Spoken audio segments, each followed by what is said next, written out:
Today, we're on betsyjohnson.com on the Playing the Field Wallet product page.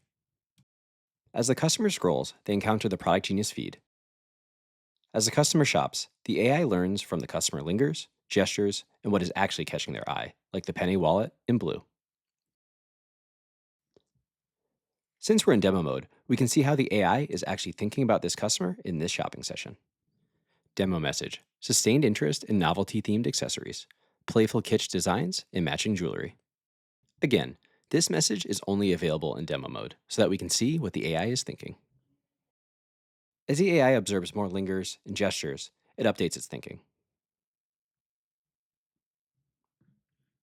Now we'll see how the AI treats two more sessions simultaneously on the same PDP and how different they can be as the AI reacts to customer intent within the shopping sessions.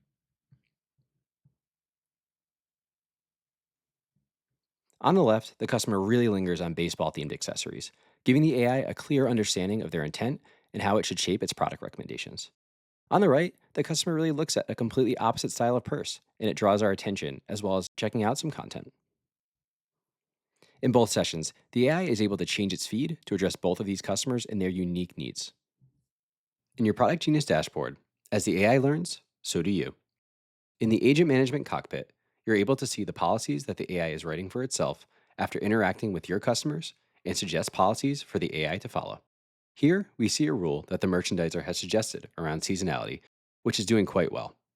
Below, a rule that the AI learned on its own about how to maximize traffic from Instagram ads. Want to suggest more policies or give the AI information like your marketing calendar? You can add them directly in the dashboard.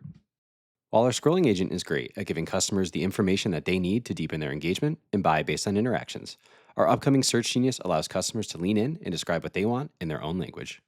Our search handles natural conversational input, flexible to things like spelling mistakes where other search bars falter. Here, we see that we slightly misspelled MacBook, but the search bar found what we meant with ease. As the customer sees the results, the search widens interactively, allowing the customer to discover as they search. Each experience is personalized for each individual customer too. You guessed it, get them to what they need. And unlike standard search integrations, it doesn't need historical data in order to make good decisions. It learns your catalog and content at install and only gets more and more effective as it learns. Want to learn more? Book a demo today at productgenius.ai.